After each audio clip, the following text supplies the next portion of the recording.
Hello मेरे छोटे भाइयों और बहनों, यहाँ पर आज हम एनसीईआरटी हिंदी में पढ़ने का प्रयास कर रहे हैं। जैसा कि इंग्लिश में तो काफ़ी जगह एनसीईआरटीज़ और अन्य चीज़ें अवेलेबल हैं, लेकिन हिंदी में थोड़ा कम ही अवेलेबल है। तो हमारा प्रयास रहेगा इस चैनल के माध्यम से कि 6 से 12 तक सारी एनसीईआरटीज़ हिंदी में कवर करी जाए। ठीक है, तो हम यहाँ पर क्लास 6 की ज्योग्राफी भूगोल से स्टार्ट करते हैं। तो पहली हमारी जो बुक है वो है पृथ्वी हमारा आवास। ठीक है, इसका जो पहला चैप्टर है वो है सौरमंडल, सौरमंडल में पृथ्वी। ठीक है, अच्छा आप लोग अगर इसकी हार्ड कॉपी यानी कि बुक ख़रीद लें तो ज़्यादा बेटर रहेगा, क्योंकि फ़ोन में पढ़ना इतना इजी नहीं होता। पीडीएफ्स अवेलेबल हो जाएंगी अगर आप लोग बोलेंगे, लेकिन मेरी सलाह यही है कि आप इसकी एक बुक खरीद लें। ठीक है, तो पहला चैप्टर हम पढ़ते हैं सौरमंडल में पृथ्वी। सौरमंडल में पृथ्वी सिर्फ पृथ्वी नहीं है, सौरमंडल में उल्का पिंड है, क्षुद्र ग्रह हैं, ग्रहों के उपग्रह हैं, जो हम सैटेलाइट आजकल छोड़ते हैं, कृत्रिम उपग्रह वो हैं। वो सब क्या है, हमारा सौरमंडल है। और सौरमंडल का जो प्रकाश का स्रोत है वो क्या है, तारा है। ठीक, तो यहाँ पर बेसिक डेफिनेशन है, इसको चाहें तो आप अच्छे से रीड कर सकते हैं। जैसे कि सूर्य, चंद्रमा तथा वे सभी वस्तुएं जो रात के समय आसमान में चमकती हैं खगोलीय पिंड कहलाती हैं। ठीक है, नेक्स्ट है, ये गैसों से बने होते हैं, इनके पास अपनी ऊष्मा और प्रकाश होते हैं जिसे वे बहुत बड़ी मात्रा में उत्सर्जित करते हैं। इन खगोलीय पिंडों को तारा कहते हैं। सूर्य भी क्या है, एक तारा है। तो मैं आपको इसका डिफरेंस बाद में बताऊंगी कि सूर्य को तारा क्यों कहते हैं, सूर्य ग्रह क्यों नहीं है, और पृथ्वी तारा क्यों नहीं है, ग्रह क्यों। पहले हम बेसिक चीज़ें देख लेते हैं। अच्छा, आप लोग आजकल जब मतलब हम कंपटीशन की तैयारी करते हैं, अब हम इतने बड़े हो गए हैं कि हम ये समझ पाते हैं कि हमारी डायरेक्शन क्या है ना, कौन सी दिशा है, बल्कि 4 की जगह हमें 8 दिशाएं अच्छे से पता है।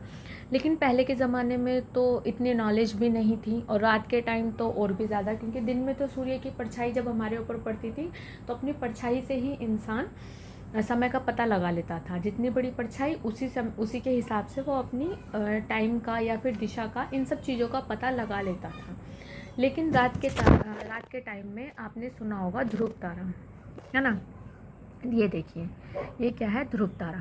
ध्रुव तारा हमेशा उत्तर दिशा में होता है। ठीक है, ध्रुव तारा हमेशा उत्तर दिशा में होता है। तो अगर हम कहीं खो जाएं या फिर हमारे पास कोई ऐसी चीज़ ना हो कि हमें दिशा का पता ना चले, तो हम ध्रुव तारा, अगर हमें ध्रुव तारे का ज्ञान है तो हम डायरेक्शन का पता लगा सकते हैं। जैसे कि आप इस लड़की को देख सकते हैं, ध्रुव तारे के साथ इनको ये जो एस आकार के स्टार्स बन रहे हैं ना, इनको क्या बोलते हैं, इनको बोलते हैं सप्तऋषि तारामंडल। क्या बोलते हैं इनको, सप्तऋषि तारामंडल। अब आप इनको देखो, इनके जो लास्ट 2 तारे हैं, अगर इस लाइन को आगे बढ़ाएंगे तो ये हमें ध्रुव तारे तक पहुंचा रहे हैं। ठीक है, तो हम इन 2 संकेतकों से उत्तर दिशा का पता आराम से लगा सकते हैं। ठीक है, तो यहाँ पर इसकी परिभाषा दे रखी है। ठीक, तो हम आगे पढ़ते हैं क्योंकि ये तो सबको पता ही है। फिर आगे देखते हैं कि ग्रह क्या होते हैं। तो यहाँ पे देखिए, कुछ खगोलीय पिंडों में अपना प्रकाश व ऊष्मा नहीं होती। ठीक है, यहाँ पर क्या दिया हुआ था, यहाँ पर देखिए, यहाँ पर दिया हुआ था कि इनके पास खुद का अपनी प्रकाश होता है और अपनी ऊष्मा होती है, और यहाँ पे इसलिए ये तारे हैं। समझ में आया क्या डिफरेंस है दोनों में। तारे क्यों है ये, क्योंकि खुद का प्रकाश और ऊष्मा है। ठीक है, और ग्रह क्योंकि इनके खुद की प्रकाश और ऊष्मा नहीं होती, इसलिए क्या है, ये पिंड क्या है, ग्रह है। ठीक है, तारा सूर्य क्या है, वो भी तो एक पिंड है, लेकिन उसके जो अंदर की गैसें हैं, उसके जो खुद का प्रकाश और ऊष्मा है, उसकी वजह से उसको किसी और सोर्स की ज़रूरत नहीं है, वो अपने आप ही हो रहा है उसमें, इसलिए वो तारा है। और वो उसकी वजह से पूरे जो सौरमंडल है वहाँ पे प्रकाश हुआ रहता है। लेकिन हमारी पृथ्वी हुई, शुक्र हुआ, ये क्या है, ग्रह हैं, क्योंकि इनकी खुद की प्रकाश और ऊष्मा नहीं है। ये किस पर डिपेंड है, ये सूर्य पर डिपेंड है, यानी कि अपने सौरमंडल के तारे पर डिपेंड है। ठीक है, तो इसलिए इन्हें क्या कहते हैं, इन्हें ग्रह कहते हैं। ठीक है, पृथ्वी जानते हैं आप लोग, हम अपने पृथ्वी पर रहते हैं, हम जिस ग्रह पर रहते हैं उस गोले का नाम पृथ्वी है। ठीक है, हमारा एक उपग्रह भी है जिसका नाम क्या है, चंद्रमा। ये देखिए, ये हमारा सौरमंडल है। यहाँ पर ये सूर्य है, ये बुध है फर्स्ट नंबर पे, ये शुक्र है, फिर पृथ्वी है, फिर मंगल है, फिर बृहस्पति है। मंगल और बृहस्पति के बीच में क्षुद्र ग्रह पट्टी है, यहाँ पे सबसे ज़्यादा क्षुद्र ग्रह पाए जाते हैं। बृहस्पति के बाद शनि है, फिर यूरेनस है, फिर नेपच्यून है। ठीक है, अब हम पढ़ते हैं सौरमंडल। सौरमंडल में क्या क्या है, सौरमंडल में सूर्य है, 8 ग्रह हैं, 8 ग्रह के उपग्रह हैं और अन्य खगोलीय पिंड हैं और क्षुद्र ग्रह हैं, उल्का पिंडें हैं, जो मिलकर क्या करती हैं, सौरमंडल का निर्माण करती हैं। सौरमंडल का चित्र आपने यहाँ पर देख ही लिया, ये क्या है, हमारा पूरा सौरमंडल है। ठीक है, अब इसमें से हम एक एक चीज़ को पढ़ते हैं। सबसे पहले हम पढ़ते हैं सूर्य के बारे में। सूर्य सौरमंडल के केंद्र में स्थित है, आपने देखा ही होगा, यहाँ पर केंद्र में सूर्य स्थित है, तभी तो सारे ग्रह उसके चक्कर लगा पाते हैं, है ना। अगर कोई चीज़ यहाँ होगी तो कोई ऐसे तो चक्कर नहीं लगाएगा, है ना, ऐसे लगा सकता है लेकिन पूरा जो चक्कर है वो तो ऐसे ही लगाएगा ना। तो ये तो बेसिक अंडरस्टैंडिंग है कि सूर्य जो है वो सौरमंडल के केंद्र में स्थित है। यह बहुत बड़ा है ना, एक अधिक गर्म गैसों से बना है, अत्यधिक गर्म गैसों से बना है। इसका जो खिंचाव बल है इसके सौरमंडल को बांधे रखता है, यानी कि ये चीज़ें अपनी तरफ खींचता है, मतलब इसकी जो एनर्जी है वो खिंचाव है, उसमें खिंचाव बल है, इसलिए सौरमंडल को बांधे रखता है ना। अब देखिए, सूर्य सौरमंडल के लिए प्रकाश व ऊष्मा का एकमात्र स्रोत है। ये क्वेश्चन काफ़ी सारे कंपटीशन एग्जाम्स में आता है, तो यहाँ पर आपको हाईलाइट करने की ज़रूरत है। सौरमंडल क्या है, सौरमंडल में प्रकाश और ऊष्मा का एकमात्र स्रोत क्या है, सूर्य है। सूर्य की वजह से ही वो सब चीज़ें एक साथ बंधी हुई हैं। जैसे कि आपने यहाँ पर देखा, ये सौरमंडल इस तरह से नहीं है कि कोई लाइन बनी हुई है और उस पर गोला घूम रहा है, ये सब बस अपनी जगह पे घूमे जा रहे हैं एक अट्रैक्शन के कारण। चंद्रमा पृथ्वी का चक्कर लगाए जा रहा है एक अट्रैक्शन के कारण, लेकिन वो जो सूर्य के कारण ये सब एक दूसरे से बंधे हुए हैं, जो चीज़ें, जो एनर्जी दिखती नहीं है लेकिन है। ठीक है,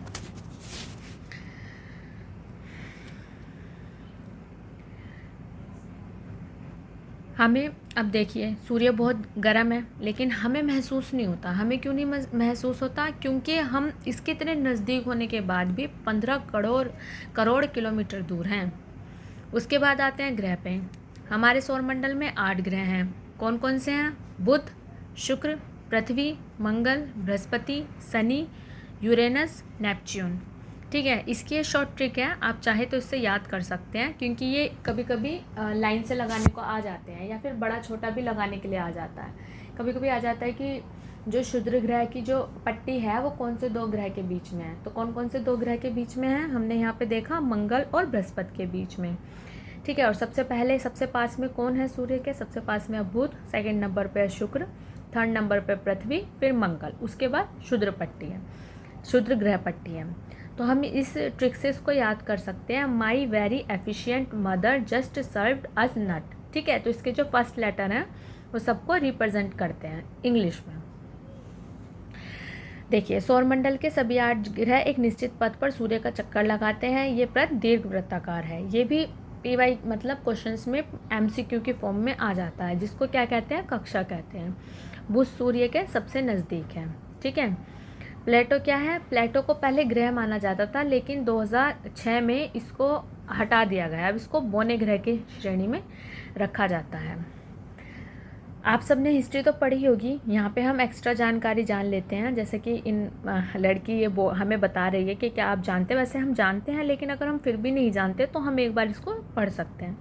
जैसे कि यहाँ पर जो मुझे इम्पोर्टेंट लगा वो ये था कि आर्यभट्ट जो प्राचीन भारत के प्रसिद्ध खगोल शास्त्री थे, उन्होंने कहा था कि सभी ग्रह तथा चंद्रमा परावर्तित सूर्य प्रकाश के कारण चमकते हैं। आज विश्व के सभी भागों में खगोलविद ब्राह्मण के रहस्यों को खोजने में लगे हैं। फिर हमारी बात आती है पृथ्वी पर। सूर्य की दूरी के हिसाब से पृथ्वी तीसरा ग्रह है, हमने देख ही लिया ऊपर। यहाँ यह आकार में है ना, ये 5वां सबसे बड़ा ग्रह है। ठीक है, ये ध्रुवों पर थोड़ी चपटी है, ये पूरी बॉल गेंद जैसी नहीं है। हमारी जो पृथ्वी है वो गेंद जैसी नहीं है, यहाँ से चपटी है। ये ध्रुव है ना हमारे, ये क्या है, उत्तरी ध्रुव है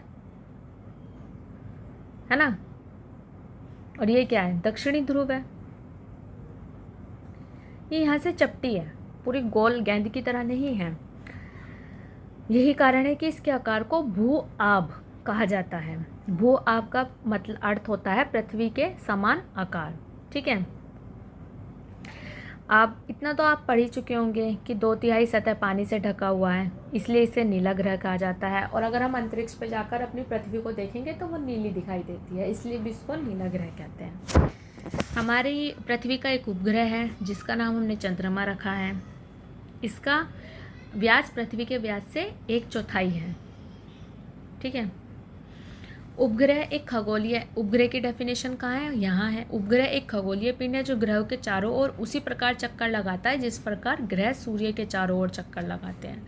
आजकल तो हम मानव निर्मित उपग्रह यानी कि जो सैटेलाइट्स हैं वो भी भेज रहे हैं। वो भी क्या कर रही है, वो भी या तो पृथ्वी के चक्कर लगा रही है, अगर वो किसी दूसरे एम के लिए गई है तो वहाँ का चक्कर लगा रही है, पर वो भी क्या है, वो भी यही है।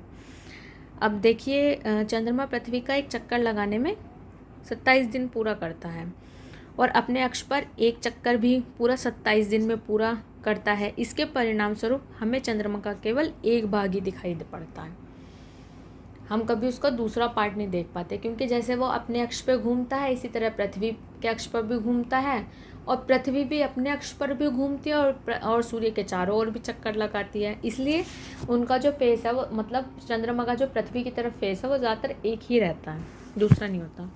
अब हम जानते हैं क्षुद्र ग्रह के बारे में। क्षुद्र ग्रह क्या होते हैं, तारों, ग्रह एवं उपग्रहों के अतिरिक्त असंख्य छोटे पिंड भी सूर्य के चारों ओर चक्कर लगाते हैं। उन पिंडों को क्षुद्र ग्रह कहते हैं। ग्रह क्या होंगे, जो पूरे गोल होंगे, बड़े होंगे, कुछ कंडीशंस पूरी कर रहे होंगे। क्षुद्र ग्रह क्या होंगे, जो टूटकर बिखर गए हैं, उनका कोई साइज नहीं है, तो वो सब क्या है, क्षुद्र ग्रह हैं।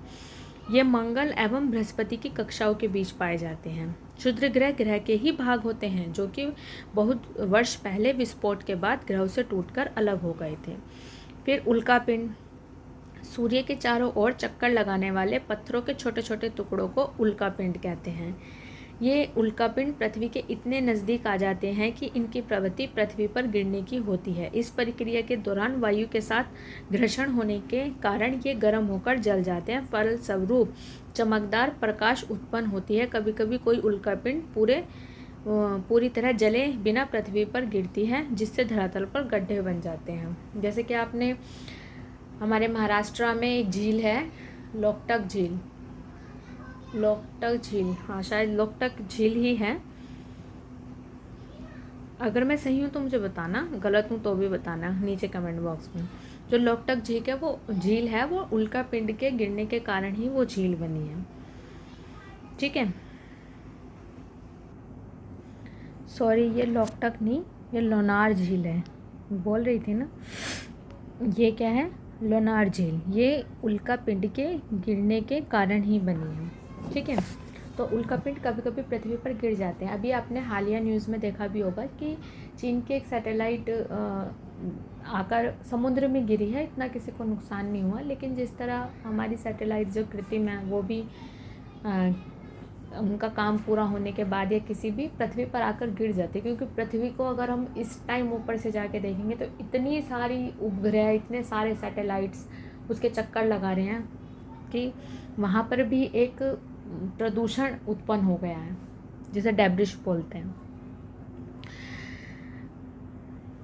और इस यहाँ पर आप देख रहे हैं ये चमकीली, मतलब जब हम इस आसमान में देखते हैं तो ये जो चमकीले जगह दिखाई देते हैं, ये क्या है, ये पट्टी आकाशगंगा मिल्की वे कहलाती है।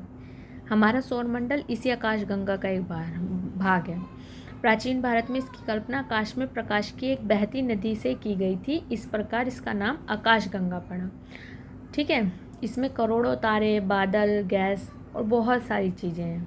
ठीक है, और कई सारी मतलब कई सारी, अब तो कोई गिन ही नहीं पाया और कोई गिन भी नहीं पाएगा, क्योंकि ब्रह्मांड कितना बड़ा है ये आज तक कोई अंदाज़ा भी नहीं लगा पाया है ना। तो बहुत सारी आकाशगंगाएं मिलकर क्या करती हैं, ब्रह्मांड का निर्माण करती हैं। ठीक है, ब्रह्मांड की विशालता की कल्पना करना अत्यधिक कठिन है। ठीक है, तो ये हमारी पृथ्वी, फिर सौरमंडल, फिर आकाशगंगा, फिर ब्रह्मांड। देखिए ये एक चैप्टर कंप्लीट हो गया। इसके क्वेश्चंस के आंसर आप करने की, इसके मतलब इस चैप्टर के पीछे जो क्वेश्चन दे रखे हैं उनको आप करने की कोशिश करना। अगर आंसर नहीं मिले तो फिर कमेंट बॉक्स में बताना, आंसर आपको हम देने की कोशिश करेंगे। और मैं कुछ क्वेश्चन खुद से देना चाहती हूँ कि इस चैप्टर को पढ़ के आपको कुछ समझ में आया कि नहीं आया, तो उनके आंसर भी आप कमेंट बॉक्स में दे सकते हैं। तो मेरा पहला क्वेश्चन है कि खगोल पिंड क्या है। दूसरा क्वेश्चन है तारे क्या हैं और तारे और ग्रह में अंतर क्या है। सौरमंडल में ऊर्जा का स्रोत क्या है। क्षुद्र ग्रह किन दो ग्रह के मध्य पाए जाते हैं और उल्का पिंड क्या है। ये 5 क्वेश्चन हैं, इनके आंसर आप कमेंट बॉक्स में डाल सकते हैं। आज के लिए इतना ही। कल हम दूसरे चैप्टर के साथ मिलते हैं और जल्द से जल्द हम कोशिश करेंगे कि 6 से लेकर 12 तक की सारी एनसीईआरटीज़ ख़त्म कर दी जाए। और इसी तरह की अन्य वीडियो देखने के लिए प्लीज़ सब्सक्राइब करें और बेल आइकन दबाएं और ज़्यादा से ज़्यादा वीडियो को शेयर करें। Thank you.